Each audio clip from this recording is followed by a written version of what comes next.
아르헨티나에서 교회 사역을 하던 때에 저의 마음에 깊은 아픔을 주었던 장례식이 있습니다.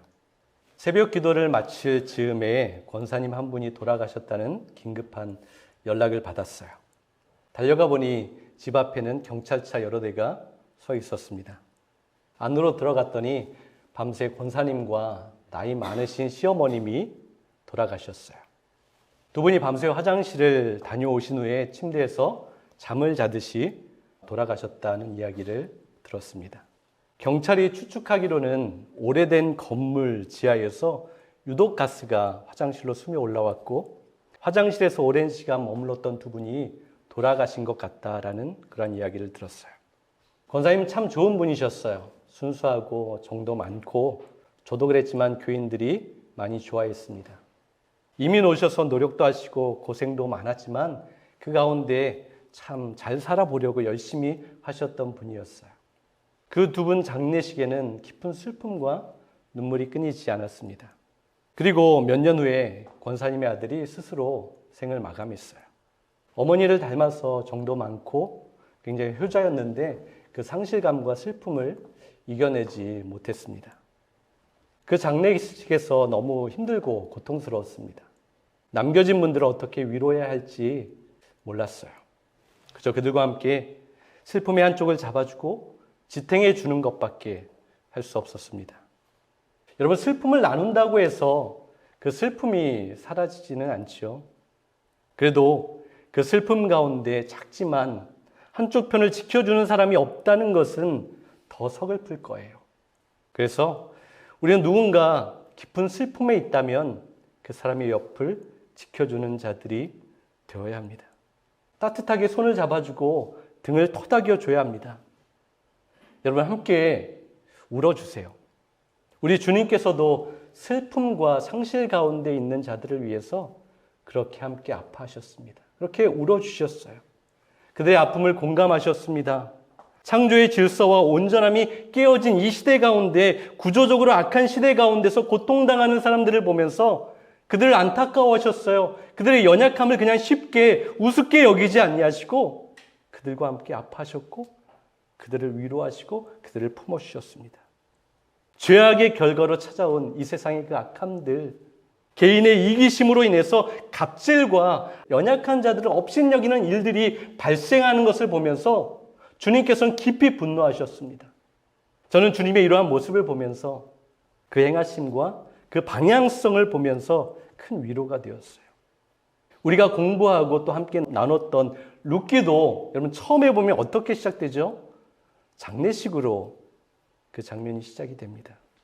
이민자로 고생하며 살다가 죽었던 그 엘리멜렉의 장례식에서 나오미와 남겨진 두 아들이 어머니의 손을 잡고 쓰디쓴 눈물을 흘리는 그 장례식의 장면으로 시작이 되었어요. 그리고 바로 다음 장면은 무엇이죠? 나오미가 그녀에게 남았던 마지막 희망이었던 두 아들이 죽고 또 그 두 아들의 장례식에서 남겨진 세 명의 여인의 모습으로 우리에게 보여주고 있어요. 룻기의 저자는 의도적으로 마치 연극의 무대처럼 이 장면들을 우리에게 보여줍니다. 그 일막의 첫 시작이 너무 강렬한데 절망과 슬픔의 끝을 보여주고 있는 거예요. 모든 인생의 가장 아프고 가장 슬픈 그 장면으로 이야기를 시작합니다. 그래서 그 무대의 조명은 아주 칠흑같이 어두움으로 시작됩니다. 어두운 만큼 그 마음과 심리 상태가 완전 바닥에 무겁게 깔려 있습니다. 그렇게 2막과 3막을 이어가면서 어떻게 되죠? 그 조명의 밝기도 그 스토리의 전개도 조금씩 밝아져 갑니다. 절망에서 회복으로, 슬픔에서 기쁨으로, 무기력해서 활기로, 고요함에서 생명력 있는 환호들로 그 무대가 서서히 변해가고 있어요. 우리가 그렇게 말씀을 나누었고 설교도 함께 나누었습니다. 그렇게 오늘 마지막 그 연극의 4막, 마지막 4장에 와서는 그 모든 이야기가 해피엔딩으로 끝이 나고 있죠.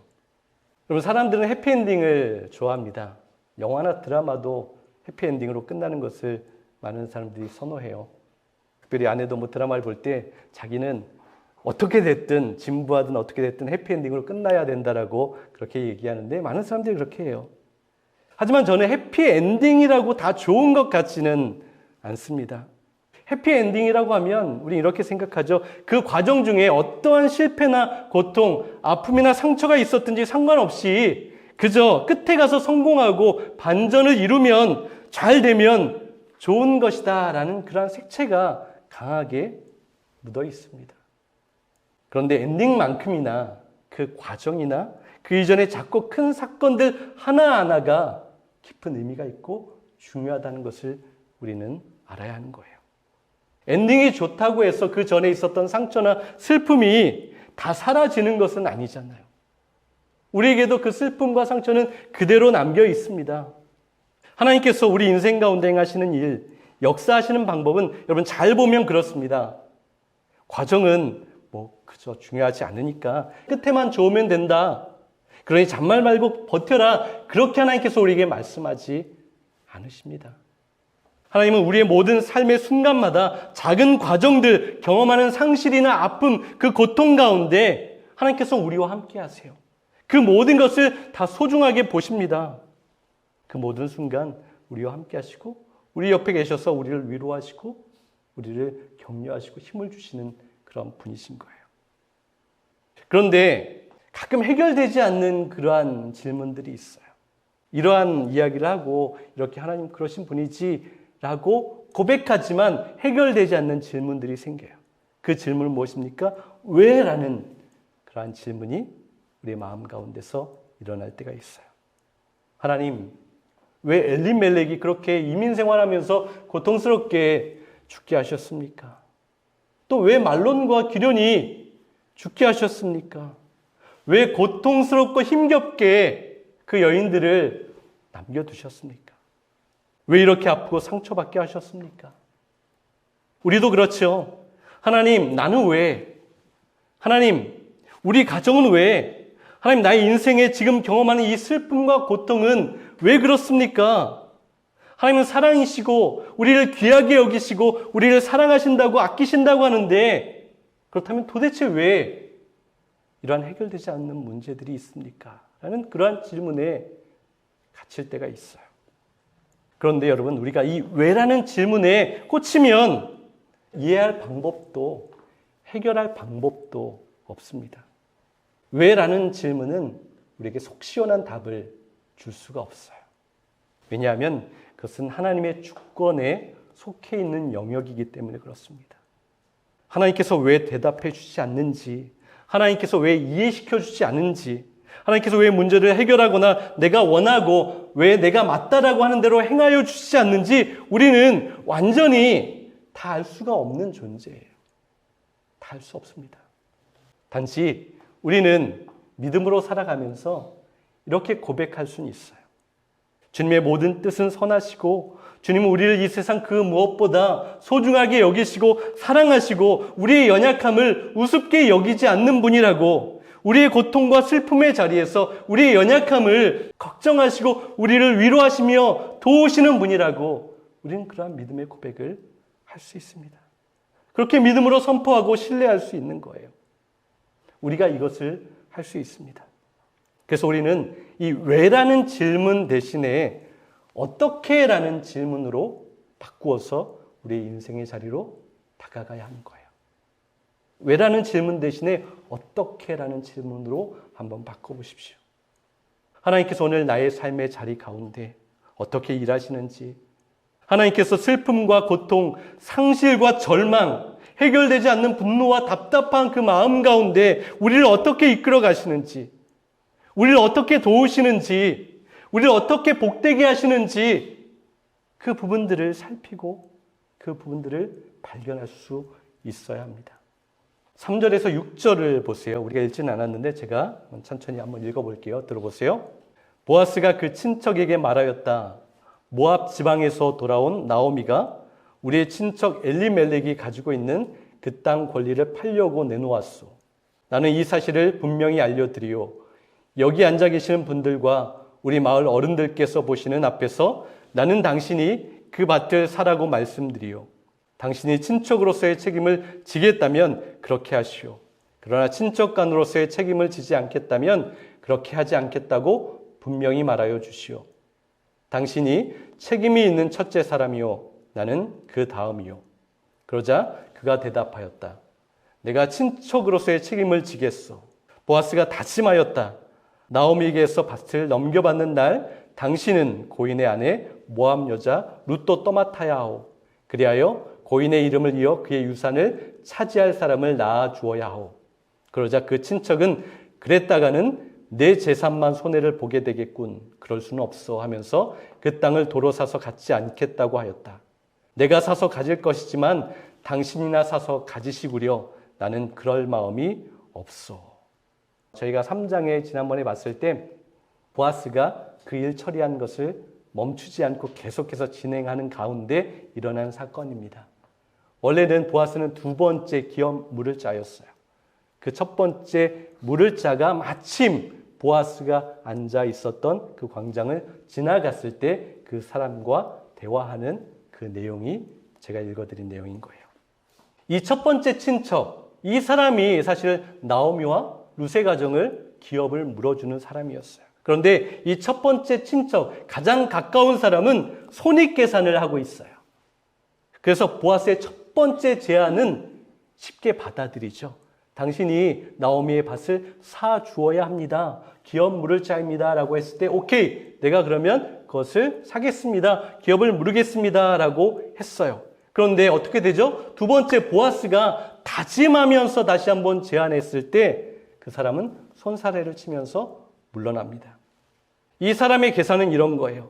지금 자신이 돈을 내서 나오미가 가지고 있었던 그 땅의 권리를 누군가에게 넘어갔던 그 땅을 사오면 나오미가 살아있는 동안에는 나오미가 자식이 없잖아요. 그 땅을 나오미에게 주었다가 그 동안에는 사용하게 하고 농사도 짓고 살아가게 하는 거예요. 그런데 그러다가 나오미가 죽게 되면 그 재산은 다시 나의 것이 되기 때문에 결과적으로는 나에게 이득이 되는 거예요. 그래서 내가 사겠다라고 한 것이죠. 그런데 여러분 잘 생각해 보면 사실 이것만으로도 꽤 잘하는 것이죠. 사람된 도리를 하는 겁니다. 지금 당장 살아갈 방법이 없는 나오미에게 자기의 가진 것을 투자해서 베풀어서 살아갈 자리를 다시 만들어주는 것이기 때문에 큰 도움을 주는 거예요. 그런데 보아스가 룻과 결혼해서 그 재산을 상속받을 아이를 낳아 주어야 한다니까 다시 한번 계산해 보니까 이건 아닌 것 같다라고 해서 한 걸음 물러섭니다. 그 이유는 무엇이죠? 룻이 아이를 낳아서 나오미의 가정 가운데 후손이 생기는 경우에는 자신이 돈을 들이고 투자했던 그것이 다시는 나에게 돌이킬 수 없는, 나의 재산이 될 수 없는 그러한 선택과 결정이 나는 것이기 때문에 그는 그렇게 했던 거예요. 그래서 자기는 손해보기 싫다고 포기한 거예요. 그 사람은 계산했어요. 셈이 빠른 사람이었는지 모르겠어요. 이 일은 내게 손해라는 거죠. 자기 재산과 삶의 영역을 그 사람은 지키려고 했습니다. 자기 안쪽으로 옹색하게 갇혀 있었던 거예요. 그런데 보아스를 보세요. 5절에서 그는 굉장히 흥미로운 표현을 사용하고 있어요. 우리가 읽은 그 본문, 우리가 가지고 있는 성경 번역에는 말하였다라고 기록하고 있는데 공동 번역에는 이렇게 그가 표현하고 있어요. 보아스가 다짐하였다. 단순히 말한 것이 아니라 다짐한 거예요.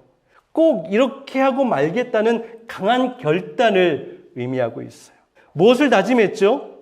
그것은 내 재산을, 내가 가지고 있는 것을 손해보겠다는 그러한 다짐이었어요. 나오미의 밭을 사오면서 고인의 아내 룻도 넘겨받겠다라는 거예요. 그렇게 해서 유산을 상속받을 아이를 낳아주겠다는 거죠. 그 아이가 태어나는 순간 내가 투자하고 내가 베푼 모든 것은 이제 나의 손을 완전히 떠나버리는 거예요. 나에게로 돌아올 수 없습니다. 그래서 보아스는 다짐했어요. 내 재산, 내 영역을 지키고 견고하게 하는 것이 아니라 내 영역을 흐트러뜨려서 다른 사람과 가정을 세우는 그 일을 하겠다라는 결단을 한 것입니다. 다른 사람의 삶의 영역을 확장시켜주는 그러한 선한 결단을 했어요. 이것을 영적인 의미로 보면 그는 하나님의 나라를 확장하려고 자신의 것을 깨뜨리고 포기했다라는 그러한 의미로 우리는 배울 수 있습니다. 여러분, 우리가 살아가는 이 시대도 그렇죠. 우리도 자주 그렇게 생각합니다. 내가 헌신하면 손해잖아. 우리도 계산이 굉장히 빨라요. 내가 더 사랑하면, 내가 더 섬기면, 내가 더 나누면, 내가 하나라도 더 하면 손해라고 생각해요. 아주 미세한 하나까지 다 계산해가지고 내가 조금이라도 더 하는 것 너무 싫어합니다. 내가 손해보는 것 견딜 수 없어 해요. 그래서 관계를 끊고 사랑을 멈추고 신앙까지도 계산을 합니다. 그런데 여러분, 하나님의 나라의 사랑은 손익 계산이 아닌 거예요.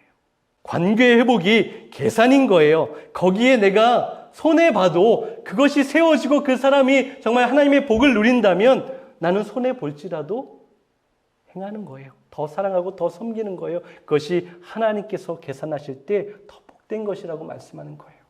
사랑하는 만큼의 계산법인 거예요. 섬기고 더 나누고 더 내려놓고 더 손해보는 사람이 인정받는 것이 하나님의 나라의 계산법이고 하나님께서 인정하시는 경건한 사람의 삶이라고 말씀하십니다. 이 손해보다는 표현이 원문에서는 해롭게 하다, 자기를 부정하다라는 그러한 의미를 담고 있어요. 그 첫 번째 친척은 자신을 보전하려고 했죠. 자신의 가정을 지키려고 했어요. 그 선택이 그를 어떻게 만들었습니까? 자신을 아무개라는 이름으로 남게 만들었어요. 보아스가 그 친척의 이름을 몰랐을까요? 거기에 보면 그 친척을 보아스가 부를 때 아무개여라고 말하고 있어요. 그 이름이 나오지 않아요. 몰라서 부르지 않았을까요? 이름으로 불렀을 거예요. 그런데 이 룻기를 기록한 저자의 의도가 있어요. 그 사람의 이름은, 그 사람의 존재는 아무 중요성이 없다라는 거예요. 그래서 아무개로 불리고 있어요. 하나님의 역사의 한 가운데서 자신의 이름을 지워버리는 그러한 결정을 하게 된 거예요. 손해보지 않고 자신의 이름을 지키고 자신이 가진 것을 지키려고 했지만 그의 이름은 하나님의 나라에서 그저 아무개로 불리고 말았던 거예요. 반면에 보아스는 손해를 감수했습니다. 손해보기로 다짐했어요. 더 사랑하고 더 손해보고 더 나누고 자기 이름보다는 엘리멜렉의 이름, 나오미의 이름, 말론의 이름, 기련의 이름, 룻의 이름을 남기려고 다짐했더니 어떻게 되었습니까? 하나님께서 구속사의 한가운데 그의 이름을 아름답게 각인시켜 새겨주셨어요. 그래서 많은 사람들이 그 이름을 보며 참 선하고 하나님의 뜻을 이룬 사람이라고 인정받게 하신 거예요. 여러분, 우리가 하나님을 위해서라면, 우리 주님을 위해서라면, 우리에게 맡겨주신 사람들을 위해서라면, 그 관계를 위해서라면 내가 손해보기를 좀 다짐하시기 바랍니다. 내가 더 사랑하기를 다짐하세요. 내가 섬기기를, 내가 더 돕기를, 내가 더 착한 일 하기를 결단해 보십시오. 삶의 모든 자리 가운데 그렇게 해보세요. 여러분들 일터에서, 여러분들이 살아가는 가정에서, 여러분들이 만나는 모든 사람들 가운데 한번 그렇게 실천해 보십시오. 하나님께서 원하시는 그런 나라가 조금 더 확장될 것입니다. 여러분, 보아스는 자신의 삶의 한 조각을 통해서 진정한 구속자이신 예수 그리스도의 모습을 우리에게 예표로 보여준 인물이 되었습니다. 이것이 얼마나 놀라운 축복입니까? 피조물인 인간이라는 존재가 창조주, 온 세상 만물의 주권자, 영원하신 하나님, 온 인류의 구원자를 예표하는 존재가 되었다는 것, 이것이 가장 귀한 축복인 거예요. 그가 그런 축복을 누리게 되었어요. 보아스가 값을 치르고 나오미의 밭을 사고 룻을 사서 헷세드의 은혜, 선함, 환대를 실천한 이 모습은 결국에는 우리를 구속하시고 건지시는 예수님께로 그 시선을 움직이게 하는 거예요. 이 룻기의 저자는 그저 이 사람들에게 머물게 하는 것이 아니라 그 사건과 그 이야기를 통해서 우리의 시선을, 우리를 진정 구원하시는 하나님, 우리를 구속하시는 예수님께로 우리의 시선을 계속해서 이끌어 가고 있습니다. 우리는 말씀 안에서 그 시선과 그 핵심을 발견해야 하는 거예요. 그래서 그것을 우리가 어떻게 알 수 있습니까? 성경 곳곳에 이것을 하나님께서 심어두셨어요. 이사야서 43장 1절을 보세요. 우리 한번 같이 읽어볼까요? 이스라엘아, 너를 지으신 주님께서 말씀하신다. 너는 두려워하지 마라. 내가 너를 구속하였고 값을 치르고 너를 되사서 내 소유로 삼았다. 내가 너를 지명하여 불렀나니 너는 내 것이라. 아주 분명하죠. 고린도전서 6장 20절을 보세요. 여러분은 하나님께서 값을 치르고 사들인 사람입니다. 그러므로 여러분의 몸으로 하나님을 영화롭게 하십시오. 베드로전서 1장 18절에서 19절을 보세요. 여러분은 조상들에게서 물려받은 헛된 생활에서 해방되었습니다. 그러나 아시다시피 그것은 은이나 금 따위에 없어질 물건으로 값을 치르고 된 일이 아니라 흠도 티도 없는 어린 양의 피 같은 그리스도의 귀한 피값으로 얻은 것입니다. 요한계시록 5장 9절을 보세요. 그들은 다음과 같은 새로운 노래를 불렀습니다. 당신은 두루마리를 받으실 자격이 있고 봉인을 떼실 자격이 있습니다. 당신은 죽음을 당하셨고 당신의 피로 값을 치러 모든 민족과 언어와 백성과 나라로부터 사람들을 구해내셔서 하나님께 바치셨습니다. 명확하죠? 하나님께서 우리를 위해서 또한 우리 주님께서 우리를 위해서 행하신 일을 기록하고 있어요. 여러분, 우리 주님께서 저와 여러분을 위해서 어떻게 행하셨는지를 여러분 깊이 묵상하십시오. 그 일은 손해라는 차원을 훨씬 뛰어넘고 있죠. 룻기에 기록한 사람들은 자신의 조금 손해보는 그 관점에 묶여 있는데 우리 그리스도 주님께서는 그 손해라는 관점을 훌쩍 뛰어넘습니다. 자신을 온전히 완전히 희생하셨습니다. 자신을 버리셨어요. 자신의 목숨까지 포기하셨습니다. 그 피 한 방울까지 저와 여러분을 위해서 다 흘려주신 분이십니다. 그 목숨값으로, 그 피값으로 우리를 구속하셨습니다. 우리를 다시 되사셔서 너는 나의 것이라 그렇게 말씀하시고 선포하셨어요. 그렇게 우리를 복되게 하십니다. 우리를 진리의 길로 인도하십니다. 평안으로 우리를 품으시고 우리의 아픔을 위로하시고 고통과 슬픔 가운데 있는 우리를 위로하시고 눈물 흘려주십니다. 우리의 아픔과 상처를 싸매주시고 기름을 발라주셔서 그 상처와 그 아픔 가운데 새살이 돋게 하시는 거예요. 여러분, 우리가 왜라는 질문 앞에서 시원한 답을 찾지 못할지는 모르겠지만 오늘도 우리를 어떻게 인도하신지를 보십시오. 우리를 어떻게 사랑하시는지, 우리를 어떻게 도우시는지, 우리를 어떻게 위로하시는지 그 사랑의 하나님을 경험하시기를 바랍니다. 룻, 나오미, 보아스의 믿음과 순종이 회복을 이루어내었습니다. 여러분, 우리 삶에도 적용됩니다. 매일 우리의 삶의 자리에서 작은 신앙의 선택, 정직과 성실, 사랑과 섬김의 그 발길은 겉으로는 미미하고 보잘것없을지 모르겠지만 하나님의 구속사의 놀라운 역사 가운데 아주 촘촘하게 그 일들을 함께 이루어가게 하시는 거예요. 그래서 하나님은 우리를 그 일을 이루시는 데 함께 부르십니다. 동참하게 하시는 거예요. 너도 함께 와서 이 일을 이루어보자. 함께 이 일을 완성해 가자라고 우리를 부르십니다. 그렇다면 여러분, 그 부르심에 우리는 흔쾌히 응답하고 달려나가야죠. 주님의 뜻에 따라 순종해야죠. 21절과 22절을 보세요. 살몬은 보아스를 낳고 보아스는 오벳을 낳고 오벳은 이새를 낳고 이새는 다윗을 낳았다.